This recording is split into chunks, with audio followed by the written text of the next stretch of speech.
రేవంత్ రెడ్డికి ఏముంది, ఆయన ఒక పార్టీ నుంచి ఇంకో పార్టీకి వచ్చిండు, ఇంకో పార్టీలో అవకాశం వచ్చింది, ముఖ్యమంత్రి అయ్యిండు. ఆయన ముఖ్యమంత్రి పదవి పోతుంటే ఇంకో పార్టీలోకి పోతాడు. ఇలా రాహుల్ గాంధీ గారు రాజ్యాంగాన్ని పరిరక్షిస్తాం, పేద ప్రజల్ని పరిరక్షిస్తాం, బీజేపీ బుల్డోజ్ చేస్తుంది, బుల్డోజ్ ప్రభుత్వం నడవమని చెప్తున్నారు. మీ సొంత తెలంగాణలో బుల్డోజ్ రాజ్యం నడుస్తుంది. కాబట్టి ఇప్పటికైనా పేద ప్రజలారా, మీరు ఒంటరి వారు కాదు, ఇక్కడ ఎంతో మంది న్యాయవాదులు ఉన్నారు, ఎక్స్పర్ట్స్ ఉన్నారు, పౌర సమాజం ఉంది.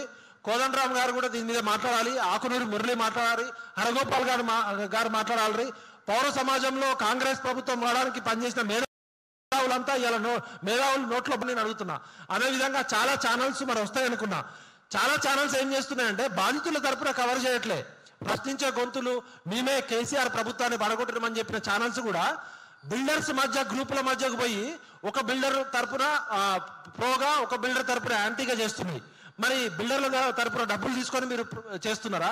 మీకు బాటం లైన్ ఏముండాలి? జర్నలిజానికి బాధితుల వెర్షన్ ఉండాలి కదా. ఇవాళ మెయిన్ స్ట్రీమ్ పత్రికలు కానీ టీవీ ఛానల్స్ కానీ హైడ్రా పేరుతో లీగల్గా అన్ని రకాల పర్మిషన్స్ ఉన్నప్పటికీ కూడా ప్రభుత్వం బుల్డోజర్లను తీసుకొచ్చి కూలగొడుతున్న బాధితుల వాయిస్ తిప్పాలి. కాబట్టి ఈ మెయిన్ స్ట్రీమ్ మీడియా పత్రికలకు కూడా వార్నింగ్ ఇస్తున్నాం, మెయిన్ స్ట్రీమ్ ఛానల్స్ కూడా వార్నింగ్ ఇస్తున్నాం.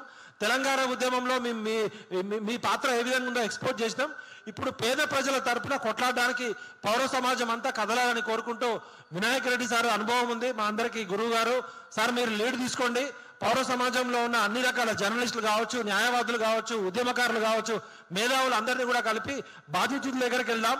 బాధితులు మీరు ఒంటరి వారు కాదు, మీకు ఇంతమంది లీగల్ ఫెటర్నిటీ సపోర్ట్గా వచ్చింది. అవసరమైతే హైకోర్టులో, సుప్రీంకోర్టులో వేద్దాం. దీన్ని ఖచ్చితంగా కూడా రేవంత్ రెడ్డి గారు వెనక్కి తీసుకోవాలి. పేద ప్రజల జీవితాలని నాశనం చేసే హక్కు ఎవరికి లేదు. జీవించే హక్కు, నివసించే హక్కు ఉంది. నివాసాల కోసం ఉన్న బిల్డింగ్లు కూలగొడుతున్నారు. విలాసాల కోసం కట్టిన మంత్రులు, ఎమ్మెల్యేలు, ఎంపీలు, మినిస్టర్లు, పెద్ద పెద్ద వాళ్ళని మాత్రం ముట్టుకోవట్లేదు.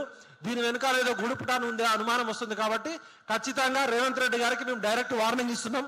ఇంకొకసారి పేద ప్రజల కళ్ళల్లో కన్నీళ్ళు వస్తే తెలంగాణ భూమిపుత్రుల ఉద్యమం వస్తుంది. నువ్వు ఉండవు, నీ సీటు ఉండవు. బంగ్లాదేశ్ లో ఏ విధంగా అయితే సివిల్ వార్ వచ్చిందో ఆ సివిల్ వార్కి మించిన వార్ వచ్చే ప్రమాదం ఉంది. కాబట్టి నువ్వు 4 సంవత్సరాలు నీ కుర్చీలో ఉండాలనుకుంటే ఈ డ్రామాలన్నీ బంద్ చేసాయి. నీ క్యారెక్టర్ ఏందో, నీ క్రెడిబిలిటీ ఏందో, మీ రాజకీయ నాయకుల జీవితాలు ఏందో మాకు తెలుసు. గతంలో ఉన్న పాలకులు కావచ్చు, ఇప్పుడున్న పాలకులు కావచ్చు, బాధ్యతతో ఉంటే మిమ్మల్ని గౌరవిస్తాం. మీరు బరి తెగించి బద్మాష్ లాగా పరిపాలన చేస్తే రాళ్లు పట్టుకొని తరిమి కొడతాం. హైకోర్టుని, సుప్రీంకోర్టుని కూడా నేను రిక్వెస్ట్ చేస్తున్నా, ఈ ప్రజా వ్యతిరేక నిర్ణయాలు తీసుకుంటుంటే మీరు చీమ కుట్టినట్లు ఉంటే మాత్రం ఇక్కడ మరో సివిల్ వార్ వస్తే అది న్యాయ వ్యవస్థ ఫెయిల్యూర్ అయినట్టే. న్యాయస్థానాలు కలగజేసుకోవాలి, పేద ప్రజల కన్నీళ్లలో నీళ్లు రాకుండా చూసుకోవాలి. గాంధీ గారు కానీ దీన్ దయాళ్ ఉపాధ్యాయ గారు చెప్పింది ఏంటంటే, సమాజంలో అత్యంత చిట్ట చివరి పేదవాడి జీవితంలో వెలుగులు తీసుకురావడము, పేదవాడి జీవితాన్ని కాపాడమే ప్రజాస్వామ్యం యొక్క మొదటి లక్ష్యం కావాలి తప్ప బలవంతుల జీవితాలు కాపాడడం కాదు. ఇలా పొంగులేటి శ్రీనివాసరెడ్డి ఫామ్ హౌస్ దగ్గరికి ఎవరు వెళ్ళరు, కేటీఆర్ గారు ఫామ్ హౌస్ దగ్గరికి ఎవరు వెళ్ళరు, కేసీఆర్ గారు ఫామ్ హౌస్ దగ్గరికి ఎవరు వెళ్ళరు. మంత్రులు, ఎమ్మెల్యేలు, కేసీఆర్, రేవంత్ రెడ్డి కుటుంబ సభ్యులు ఫామ్ హౌస్ అట్లే ఉంటాయి. కానీ రోడ్ల మీద పడేది సామాన్య మధ్యతరగతి ప్రజలు. తెలంగాణ అనేది పోరాటాలకి నిలయం. మరో పోరాటానికి రేవంత్ రెడ్డి గారే అవకాశం ఇచ్చినట్టు అవుతుంది. ఇక్కడ నుంచి ఒక్క పేదవాడు ఇల్లు కూలిన రేవంత్ రెడ్డి ఇల్లు కూడా ఉండదు. కొన్ని రోజులు మాత్రమే పోలీసుల ఎమ్మెల్యే, ఏ మంత్రి, ఏ బడాబాబుల ఇల్లు కూడా ఉండవు. బంగ్లాదేశ్ లో ఏ విధంగా అయితే హసీనా పారిపోయి ఇండియాకి వచ్చిందో మీరంతా పారిపోవాల్సి వస్తుంది. మేము రిక్వెస్ట్ చేస్తున్నాం, డిమాండ్ చేస్తున్నాం, వార్నింగ్ ఇస్తున్నాం. బిడ్డ, ఈ రాజ్యాంగం ప్రకారం ఈ ప్రభుత్వం ఇచ్చిన అన్ని రకాల పర్మిషన్స్ మీరే ఇల్లీగల్ అంటే ఏది లీగల్, ఏది ఇల్లీగల్, ఏది ఎక్స్ట్రా ఇల్లీగల్? మేము రాజ్యాంగం మీద నమ్మకంతో, శాసన వ్యవస్థ మీద మీకు గౌరవం ఇచ్చి మిమ్మల్ని ముఖ్యమంత్రులు చేస్తే మీరు గత ప్రభుత్వాలు చేసిన చట్టాలను మీరే తుంగలో తొక్కితే మేము తుపాకులు పట్టుకోవాలా, లేకపోతే సివిల్ వార్ క్రియేట్ చేయాలా? మీరు ఏం చెప్తున్నారు, ఏం చెప్పాలనుకుంటున్నారు పౌర సమాజానికి? 30 లక్షల మంది తెలంగాణ నిరుద్యోగులు, 4 కోట్ల మంది తెలంగాణ ప్రజలు రోడ్ల మీదకి వస్తే ఏ ఆర్మీ కూడా తట్టుకోలేదు. మీరు మిగతా ఉత్తరప్రదేశ్లోనో ఇంకెక్కడో చేసినట్టు బుల్డోజ్ రాజ్ చేస్తామంటే ఇక్కడ నడవదు.